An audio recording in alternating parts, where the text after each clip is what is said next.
Thank you very much.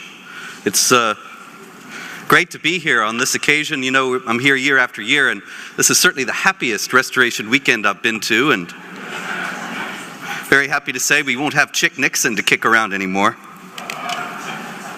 Come on. The fact is that Hillary Clinton's defeat is a very, very serious victory, not only for the Second Amendment, but for the First. And this is something that has been insufficiently appreciated in all the commentary before the election and after. Donald Trump, of course, he went after her many times saying Hillary Clinton is against the Second Amendment. She's going to stop the sale of lawful weaponry in every way she possibly can. But he never spoke about the threat that she posed to the First Amendment. And that is an ongoing threat and a still existing threat. It's very important to bear that in mind, because even though she was defeated, this threat has not gone away. The left is in a full court press and a years-long effort to destroy the First Amendment and essentially to criminalize any point of view that is not their own. And this is a struggle that they are going to continue. Now, there are many, many facets of this. One is, of course, the most notable one, I should say, is the Organization of Islamic Cooperation, which is 57 Muslim governments around the world, 56 states and the Palestinian Authority, the largest voting bloc at the United Nations. And they, of course, for years now, since the publication of the Danish cartoons of Muhammad in 2006, they have been working to restrict the freedom of speech and to compel Western states to restrict the freedom of speech at the UN. I know a lot of you are familiar with that effort, and that they have, under the guise of what they call incitement to religious hatred, they're trying to compel Western governments to criminalize, essentially, criticism of Islam. Obviously, when you talk about incitement to religious hatred, any kind of incitement, unless it's absolutely direct and explicit, is a subjective judgment in the first place. Secondly, nobody cares when people put crucifixes in jars of urine or mock Israel and Judaism. Nobody cares about those things. They only care about religious hatred in an Islamic context. And the most insidious aspect of this endeavor, this initiative, is, of course, that any honest discussion of how Islamic jihadis use the texts and teachings of Islam to justify violence is classified explicitly by the OIC as incitement to religious hatred. So what they want to do is criminalize any discussion of the motivating ideology behind jihad terrorism. And the goal of that, of course, is to enable jihad terrorists to advance unopposed and unimpeded. Now, this has been going on for years. It's been going on since the Bush administration, and the Bush administration at the UN vetoed these initiatives every year. But then, of course, came Barack Hussein Obama. And twice the United States signed on to these initiatives, and actually co-sponsored one with Egypt in 2009, and then even more notoriously signed on to Resolution 1618 of the UN Human Rights Council, which once again called upon UN member states to criminalize incitement to religious hatred. And it had a little asterisk going to a footnote explaining that, yes, the UN understood that there were certain countries that had protection for the freedom of speech, and they would have to devise other ways to implement this initiative that would not collide with their laws. Now, that was the most insidious aspect of the whole thing. And Hillary Clinton explained what it was all about not long after that, in a speech in Istanbul to the OIC. And she said, and I know many of you have heard this quote, many of you are very well aware of what she said in this, but I think that not many of you are aware of exactly how this initiative is proceeding. What she said, of course, was that we value the freedom of expression, which she doesn't, but she said that she did, and that in light of protecting the freedom of expression as well as protecting religious sensibilities, in order to compel people not to do what we don't want them to do, we have to resort to, she said, old-fashioned techniques of peer pressure and shaming. Old-fashioned techniques of peer pressure and shaming. You remember when she said that? This is exactly how the Western media has proceeded. in order essentially not to criminalize, but to rule out of the realm of acceptable discourse any honest discussion of these issues. What happened to Oleg in his presentation just now is actually a case in point. He's not facing a felony charge for using the wrong kind of glue. Come on, we weren't born yesterday. We know that if he had been putting up posters for the Palestinians, there would have been no problem at George Mason University. But because he was putting up pro-Israel posters from the David Horowitz Freedom Center, suddenly all these rules about glue kick in and he goes to jail. Now what it is peer pressure and shaming is essentially a strategy that makes it impossible for us to discuss these matters because of exactly that kind of bias and favoritism. Only one point of view is acceptable, and any other point of view is something that we're going to be shamed out of. You can just think about how many times Trump supporters were mocked, ridiculed. I read a piece by Paul Berman from December 2015. I reread it a few months ago. I recommend that you find it and read it. It was in Tablet magazine. And he explains how Trump gives his poorly educated, redneck, racist supporters permission to hate. Now, what is that but peer pressure and shaming? People read that in Tablet and they think, oh, well, I don't want to be one of those. I don't want to have permission to hate. I don't want to be a racist redneck yahoo. And so they're shamed out of, or the objective, the goal is, I would hope that nobody was fool enough to read that and think, oh, I better not support Donald Trump. But the goal of it was to shame his supporters out of it. And this is something that goes on, it manifests itself in all kinds of forms. One of course, the primary vehicles for this peer pressure and shaming is the whole concept of hate speech. Now, hate speech, really, it's pretty straightforward. If somebody is speaking hatefully and saying that you're a terrible person, you ought to be killed, you ought to be beaten up, well, that's pretty hateful. But hate speech as a concept, hate speech as something that ought to be a consideration in determining who gets a platform and who doesn't, is an entirely spurious fiction, an invention of the left in order to silence those with whom it disagrees, in order to silence us. That's what hate speech is all about. I was speaking a couple years ago at Cal Poly University in San Luis Obispo, wonderful little town, and very nice crowd, and some very good questions during the presentation. At one point, I said that there was actually restriction on the freedom of speech on the Cal Poly campus, and people said, "What? No, what are you talking about, you racist, bigoted Islamophobe? That's not true." And I said, well, take me as a case in point. I've written all these books. I've written a biography of Muhammad. I've written a guide to the Quran, several studies of jihad from various angles. I guarantee you, I said to the students, that the point of view that I represent is not discussed in your classes on Middle East studies or Islam. And if it is only discussed in order to be dismissed, if not reviled outright. And a young lady said, oh no, you're wrong. We did discuss your books. We did discuss your work in a class that I just took. And I said, oh, that's very interesting. What was your conclusion? And she said, hate speech is not free speech. That was the first time I heard that. You ever heard that? Hate speech is not free speech.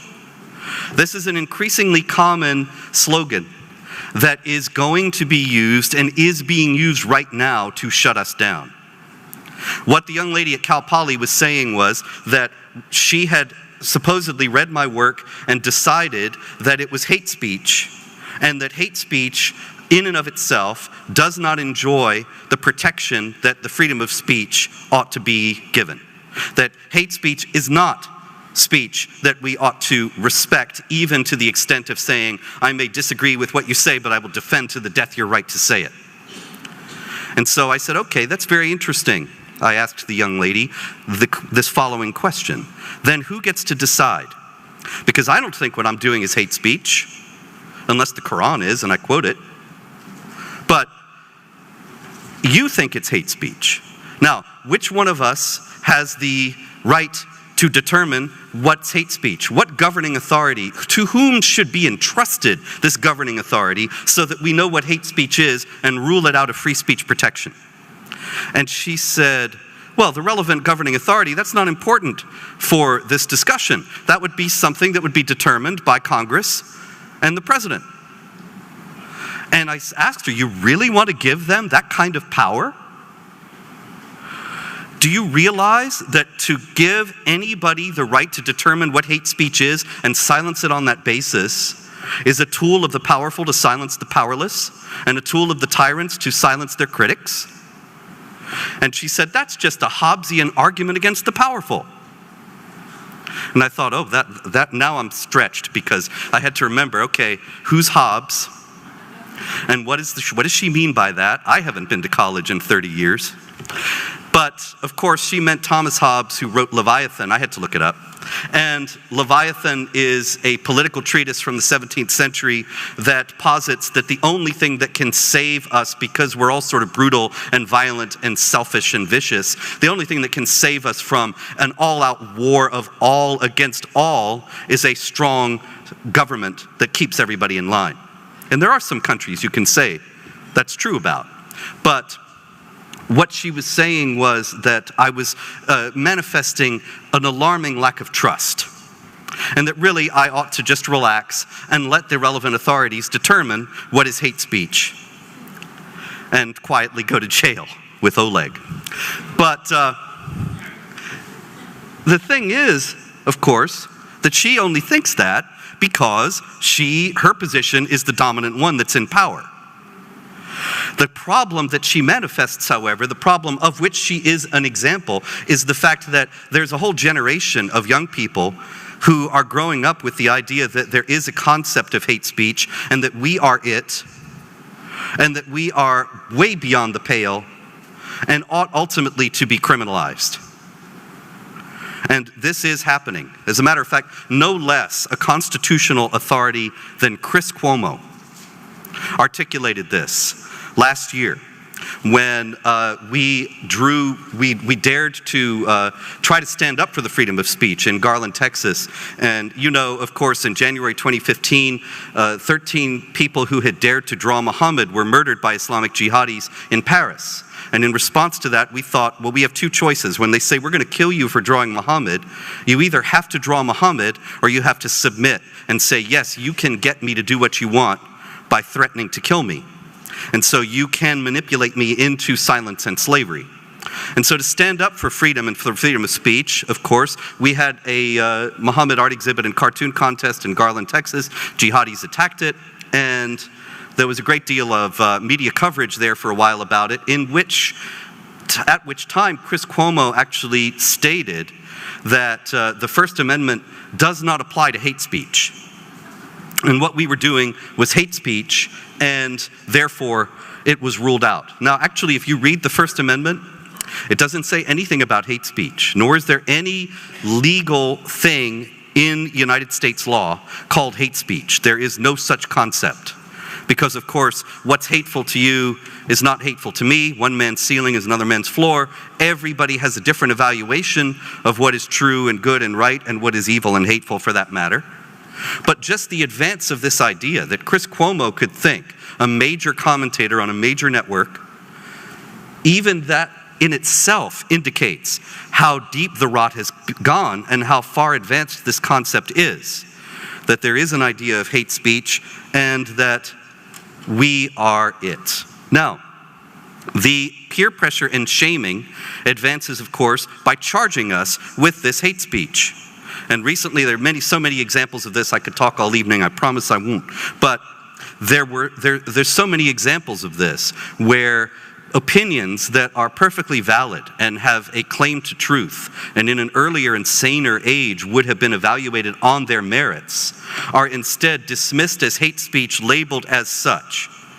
And that is all part of this overall initiative of peer pressure and shaming that Hillary Clinton told us they were going to do. One example, of course, is our friends, the Southern Poverty Law Center, a group that actually did valid work in the 60s for civil rights, but now has completely gone off the rails and become a tool for the left. The Southern Poverty Law Center recently, as you may know, issued a report on the 15 top anti-Muslim extremists in the United States. which included, of course, David Horowitz and me, Frank Gaffney, Pamela Geller, many others, 10 or 12 others, obviously.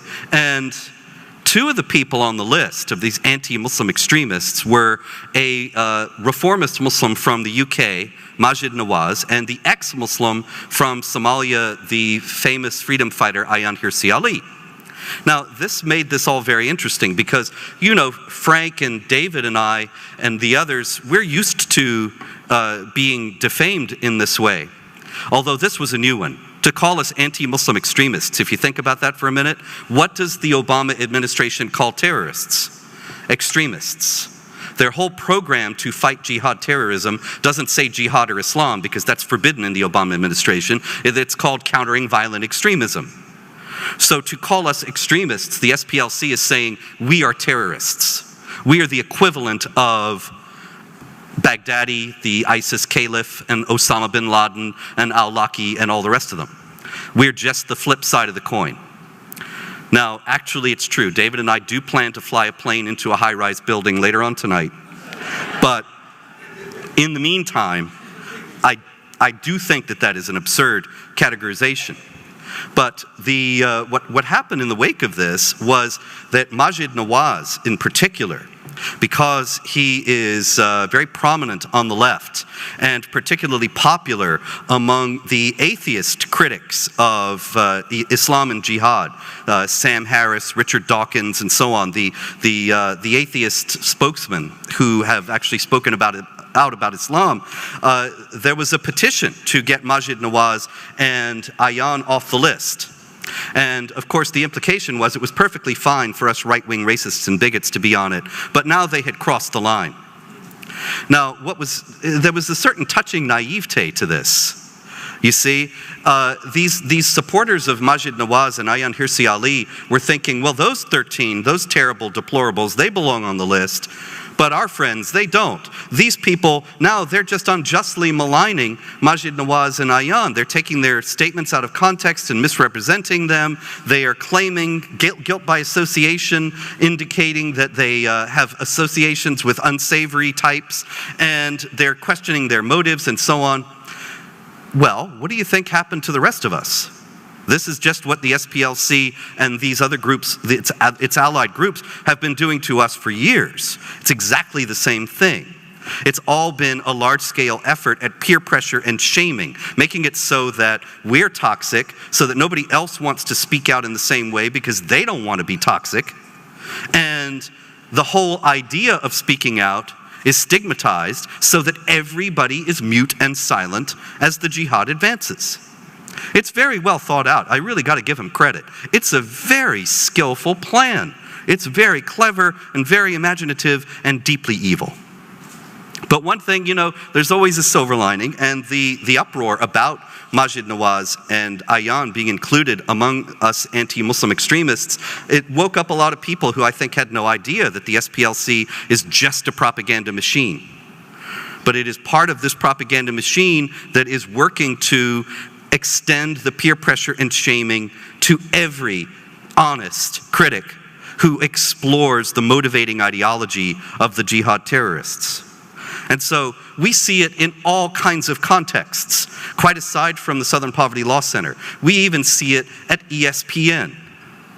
Now, ESPN is where I go when I want to not think about this, but it intruded even there. Of course, you probably know that Curt Schilling, the great baseball pitcher, was, after his pitching years were over, he joined ESPN as a analyst, a sports analyst of some kind.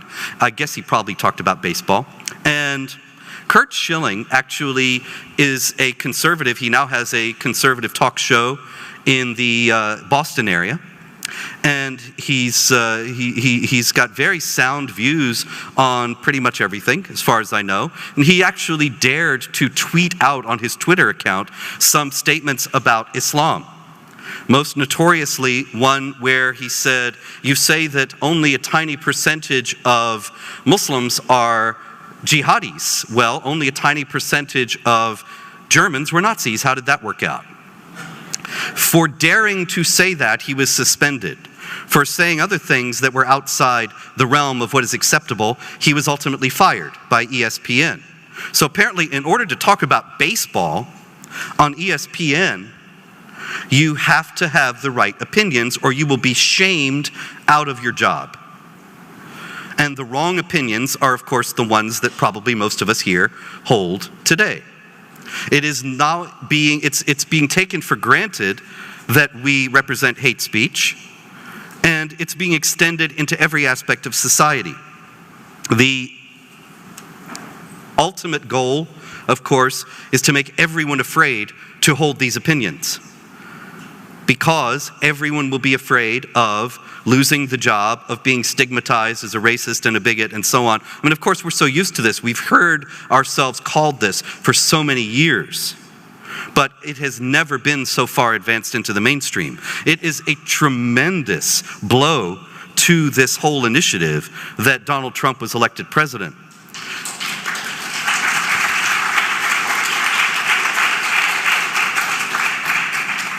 Above all, because it shows that people don't just buy this offhand. I actually started to get some hope. You know, all summer and all fall, the news was so bleak. The polls were so bad. And Hillary was saying, "Why aren't I ahead by 50 points?" And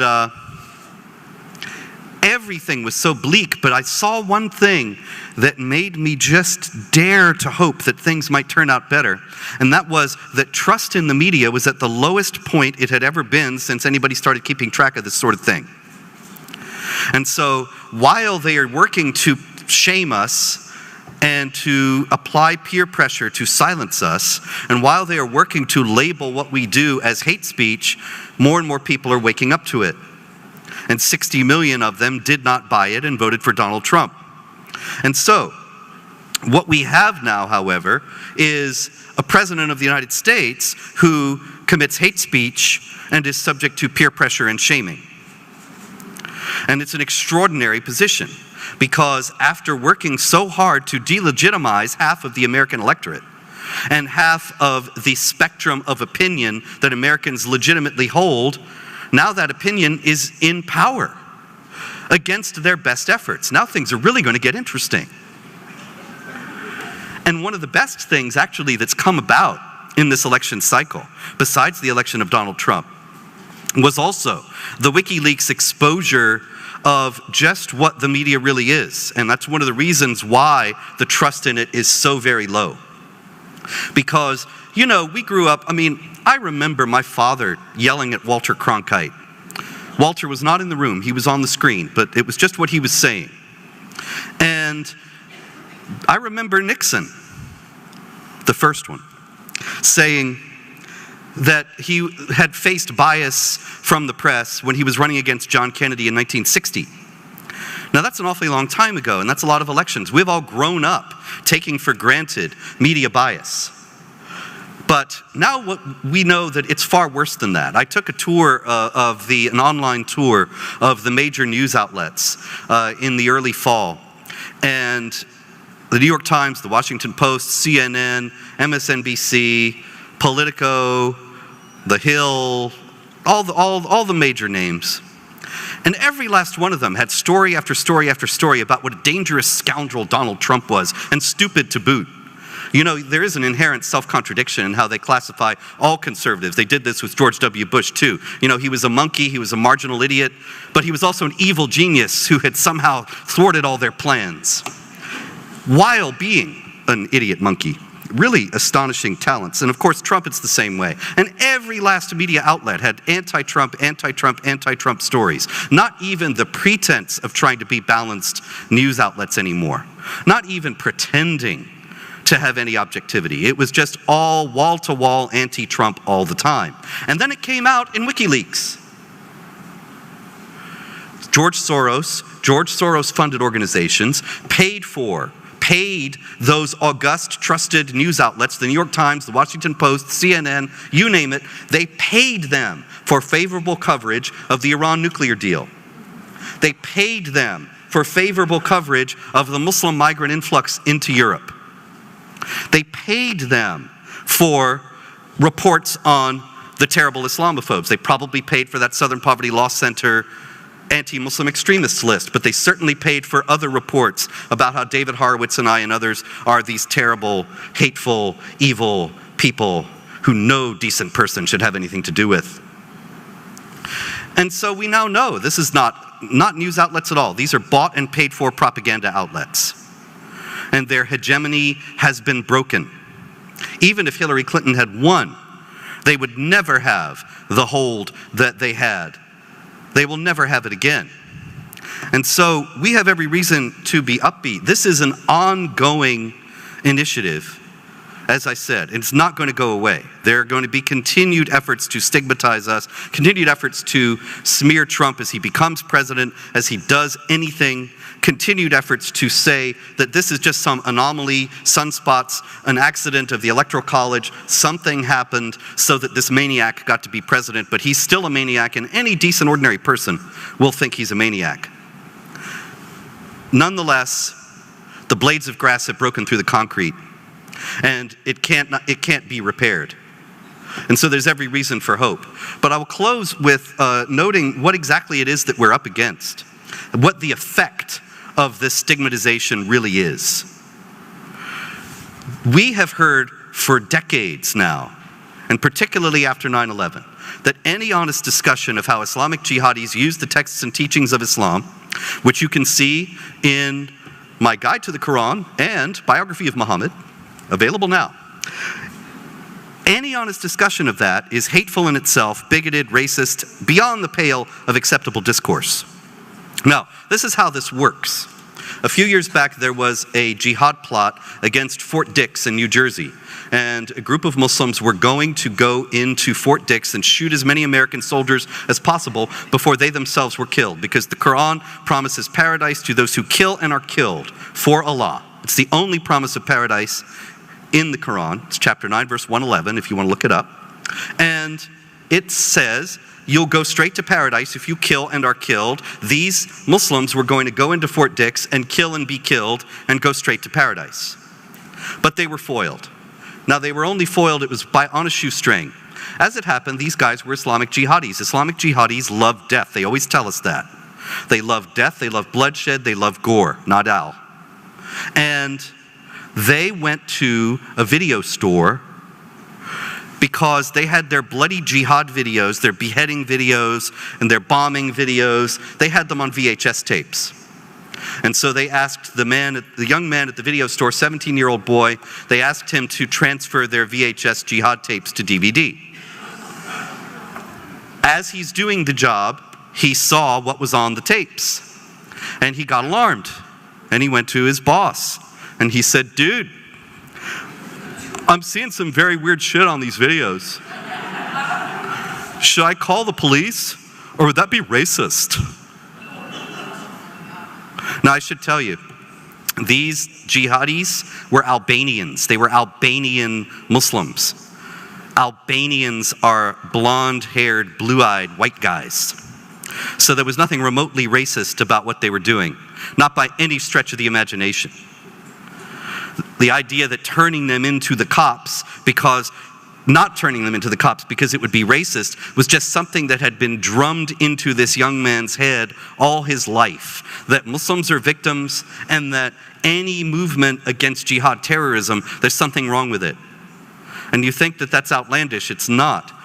The very successful program of surveillance in Muslim communities, a completely legal program that had been challenged in court and held up to the challenge in New York City, it was shut down by Mayor de Blasio on the grounds that it was hateful. Now, what's hateful about trying to defend ourselves against these people? If you think about it, you know how Trump is Hitler because he wanted to he had proposed a temporary moratorium on Muslim immigration. Now, you may recall the real Hitler in 1940, he banned the emigration of Jews so that he could kill them. And Trump, not Hitler, wants to ban the immigration of Muslims so they won't kill us. Those two things are not exactly equivalent. But the idea that it's a terrible anti-Muslim thing completely obscures the fact that he doesn't have something against Muslims. He doesn't have something against brown people, as the way it's always put. He does not have some racist agenda here, because for one thing, he's not saying let's have a ban on Hindu or Buddhist or any other kind of immigration of people of the same brownness as supposedly the Muslims are. The problem is that he's trying to address in suggesting this ban is that there are going to be Islamic jihadis among the Muslims who enter the country. How do you keep them out? You can't tell the jihadis from the peaceful Muslims. They don't carry membership cards in Al-Qaeda. So how are you going to tell? There's no way to distinguish the one from the other. So you either have mass immigration of Muslims into the United States and more jihad massacres, or you have a ban on the immigration. But the idea that it's racist and hateful is just more of this peer pressure and shaming that almost worked with that young man at Fort Dix. He did turn them in. He decided to go ahead and be racist. And so he saved a lot of people from being killed. But the stigma had already worked, or he wouldn't have hesitated. And the stigma is what they are trying to apply to any and every form of resistance to jihad terror. That it's anti-Muslim, it is hateful, and therefore it must be ruled out of polite society. Now, you understand, we still have the First Amendment. We still have the freedom of speech. But we know that there are certain things that can be said in the mainstream and certain things that will immediately be branded as hateful. And that is how Hillary Clinton's program of peer pressure and shaming works just absolutely so well, and is going to continue to do so, unfortunately, despite her defeat. The upshot is, however, that we do have every reason to be optimistic, not just with Trump's election, but with the breaking of the stranglehold of the mainstream and the possibility that truth might now actually even break through somewhere like CNN. I'm not counting on it. I suspect that these great news conglomerate industries will go out of business before they would moderate what they're doing. But the people have had enough, and that is our hope. What we have is an ongoing struggle that we have to be very aware of and resolute in whatever fashion that we can be in our own sphere in life to resist and to identify this as an insidious attempt at the peer pressure and shaming to stigmatize what is a legitimate point of view and indeed a necessary one for our common defense. And because ultimately we do have the truth on our side, we know that we will, in the final instance, be victorious. Thank you very much. Robert, could you tell us how do you undo Resolution 1618 that has been signed by Hillary Clinton?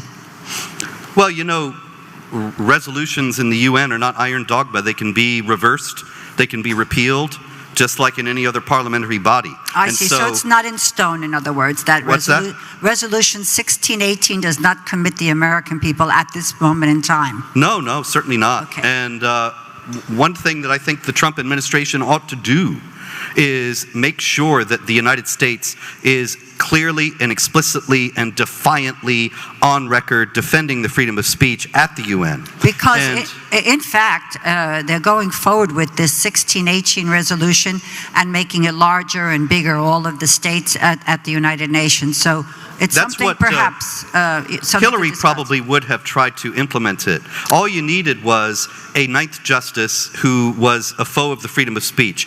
The 4 left justices on the court right now have all gone on record saying they would be in favor of various kinds of restrictions on the freedom of speech. And one more thing. And so all you needed was one more. We really dodged a bullet here. All you needed was one more to say hate speech is not free speech and does not enjoy First Amendment protection, and actually codify that in a Supreme Court decision, and the First Amendment would have been dead.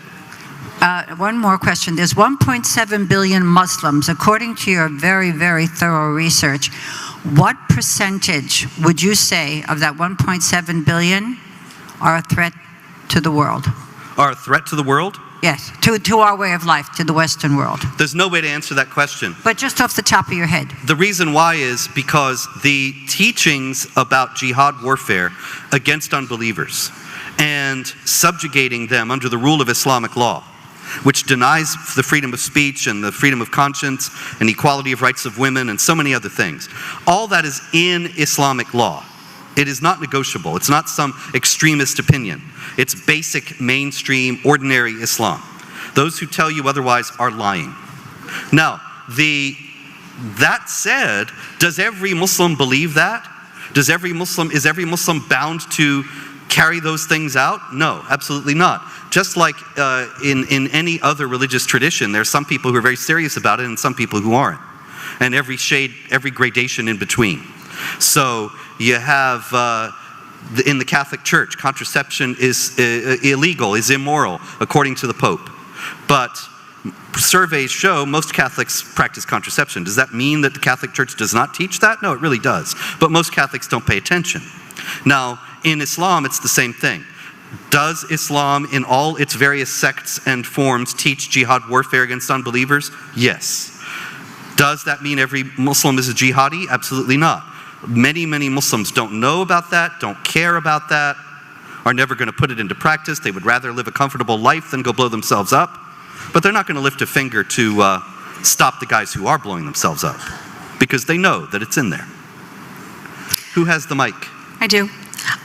This is a question I wanted to ask Ann Coulter, and I probably would have gotten a funny answer, but I'd actually rather ask it to you, which is, what would you like to see happen to the UN in a Trump world? I'd appreciate your perspective on that. What would I like to see happen to the UN in a Trump world? Was that the question? Well, can you imagine the mushroom cloud? Seriously, what I would like to see happen to the UN is that certainly the U.S. should withdraw all funding from it and evict it from the United States. We can't shut it down because there are a few other countries in it, but we can keep it out of New York and the United States in general. They can go to Geneva and they can raise their own money. It's a propaganda arm for the global jihad, for the OIC. It's a propaganda arm to hit Israel above all. And so we have no business allowing our ally to be subjected to this or to continue with this pretense that it's something that actually brings anything good to the world. It doesn't. Carl. Yeah, Robert, thank you. I first of all want to thank you profusely for all of your efforts in the cause of freedom. Thank you. Your courageous efforts. Thank you. Now, could you kindly explain or expound upon and assess the following two assertions that we hear all too frequently? One of them, we are not at war with Islam. And the second one, the ideology of takfirism is an existential threat to the United States. Well, the ideology of takfirism is kind of an incoherent thing to say, because takfir is the practice of one Muslim group declaring that another Muslim group is not Muslim and can therefore be killed as heretics or apostates, because heresy and apostasy carry the death penalty in Islam. So many of the groups that are more entrenched in holding on to their wealth and power, like the Saudi government, the Iranians, they declared groups like Al-Qaeda. They call groups like Al-Qaeda and ISIS takfiris, which means these are the people who are saying that the rest of us are not Muslims and trying to kill us. But that doesn't mean that, of course, the Saudis or the Iranians say it because they're Shiites, and the Al-Qaeda and ISIS people are Sunnis. But in any case, nobody should get the idea that the takfiris, or that is Al-Qaeda and ISIS and the other jihad groups, are the only people who hold to the view that there should be warfare against unbelievers. This is, as I said, standard Islam. Kill them wherever you find them is 3 times in the Quran. Chapter 2, 191, 489, and 95, if you want to look it up. Chapter 9, verse 29 says to wage war against the Jews and Christians and subjugate them as inferiors under the rule of Islamic law, paying a special tax. All these things are in basic Islam. So if somebody says that it's just these takfiri groups, Al-Qaeda, ISIS, Boko Haram, Abu Sayyaf, and so on, that practice this, that's just completely false on the face of it. It's taught by all the mainstream sects of Islam. And the first question, we are not at war with Islam, that also is sort of a false statement. I mean, we're not at war with Islam, but large portions of Islam are at war with us. And the Muslims who are at war with us, they point to the Quran and Sunnah, the example of Muhammad, to justify what they're doing and make recruits among peaceful Muslims. And unless and until we recognize that, we're never going to get anywhere. The Obama administration in 2011 outlawed any honest discussion of the motivating ideology of the terrorists. It actually is forbidden. If you joined the FBI today, which I would not recommend, maybe when Trump is in, but not right now. If you join the FBI today and you say, I want to go into counterterror, you will not learn anything about Islam, anything about jihad, even though that is the largest global threat the U.S. faces. You will hear about right-wing extremists and militias and constitution groups, but there is official policy of the Obama administration, no mention of Islam and jihad in connection with terrorism. The upshot is that our agents are completely unequipped to deal with what they are seeing with the jihadis. You can't defeat an enemy you don't understand. And they get the intel about these people and they don't know what it means. The Tsarnaev brothers who blew up the Boston Marathon, Russia reported them to the FBI. They said these guys, actually Tamerlan, the older one, he went to jihad groups, he joined jihad groups in Dagestan.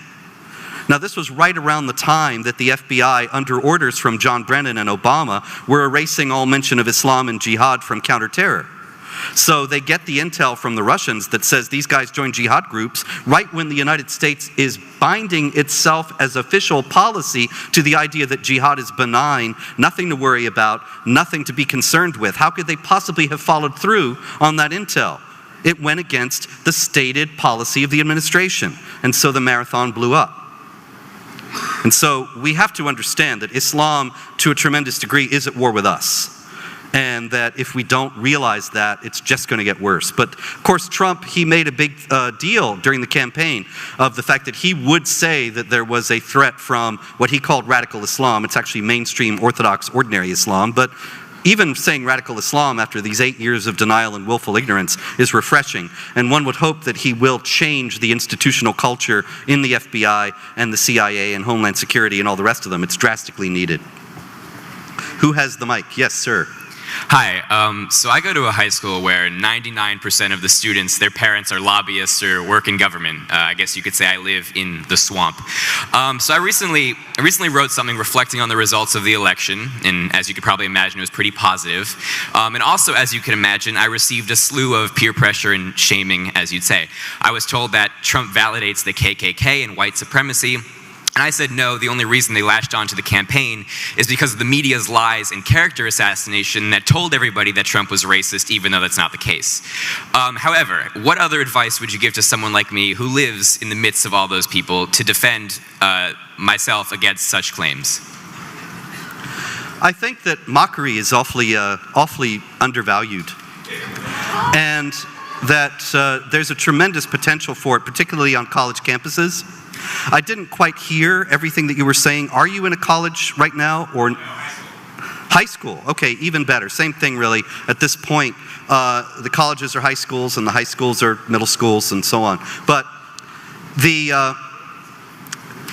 Muslim groups, I don't actually know about high school, but I know that when you get to college, you'll see the Muslim groups or the anti-Israel groups, the Students for Justice in Palestine and so on, they make a great show of their victimhood, and their grievance theater is always featured on campuses. So for example, they have Israeli Apartheid Awareness Week, and they build a wall and have a checkpoint, and you have to go through the mock IDF soldier to get to your class, and it's supposed to show you how terrible Israel is. Well, you know, we can have a lot of fun with that kind of thing if we turn it around on them. And have, for example, you know, they have Islam Awareness Week. Well, why don't we have Quran Awareness Week? And put up, kill them wherever you find them. And if you fear disobedience from your wife, beat her. And all these things from the Quran. And they'll say, how could you have this terrible Islamophobia? Well, it's just the Quran.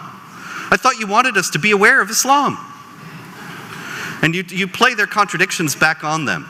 You know, they talk about being feminists and being in favor of women's rights, and yet they are in bed with and in league with the most misogynistic and absolutely violent towards women ideology on earth. So you have Honor Killing Victim Awareness Week, and put up the pictures of the young attractive women who have been killed by their fathers or their brothers for not wearing the hijab. They have hijab week now on campuses. And I'm seeing that all these non-Muslim girls are wearing the hijab to show solidarity with the poor Muslim girls who are yelled at for wearing hijab by racist, bigoted, Islamophobic Trump supporters. And, well, what about all the girls that have been killed for wearing hijab? I can give you a long list and give you pictures of them. And what about them? Do they have any rights? Can we have an awareness week for them? And you're just, what, you don't care about these women? It's only those women? And so on. You see what I mean? That you have to, in the first place, have a very thick skin and be ready to be called everything that there is, and understand that this is their tactic to shame us out of doing what we're doing. But you bring it back on them and shame them for their own contradictions and hypocrisy. Okay, we have our last question here, and then we're going to take a 10-minute break. Why are you so racist? No. No, that wasn't my question. My observation, first of what you last said, there are student groups working on colleges planning just that. Saudi Arabia, Apartheid Week. Great. And planning to do street theater with gays hanging from in Iran Week. But the question now, if I can remember it, was about changing the culture in our security services. I know people from the intelligence and FBI community on a personal level, they are highly aware of this, but their investigations cannot be geared that way. How long do you think it will take after 1 or 2 o'clock on January 20th for that to change? Well, and how would he go about doing it? You're absolutely right. I also know many people in the FBI and other agencies who are well aware of the nature and magnitude of the jihad threat, but they're keeping their head down, they're doing their job, they're biding their time. And so things will get better very quickly, but there's also 8 years worth of agents who don't have a clue and who have been completely misinformed. I have a local FBI agent. Whenever I get death threats, he calls me or I call him and he says they're on it and I say yes, and then we go back to our business and nothing happens. But I talk to him now and again, and he was reassuring me the other day, last time I got a death threat, and he was saying, I want you to know that I'm well aware of this problem with these guys that you're tracking. And also, we're right on top of the other guys on the other side. And I said, what do you mean the other guys on the other side? And he said, the people upstate, the right-wing militias, they're just as dangerous as the guys you're talking about. And I thought, do they smoke opium now in the FBI as a matter of training? Can you imagine? He thinks right-wing... When have you heard of right-wing militias? 30,000 terror attacks around the world by Islamic jihadis acting explicitly in the name of the Quran, Islam, Muhammad since 9/11. How many right-wing militias have done that? And you can say, oh yes, well this fellow or that fellow or this guy had a Confederate flag, the psychopath with the bowl haircut in South Carolina. This is hardly proportionate and hardly remotely the same magnitude of threat. But this is what they're being taught nowadays. And they can only explore the ideology of the one group and not the other. So we can hope, and I have every confidence now, that that's going to change and change quickly when the new administration comes in. Thank you so much for being here.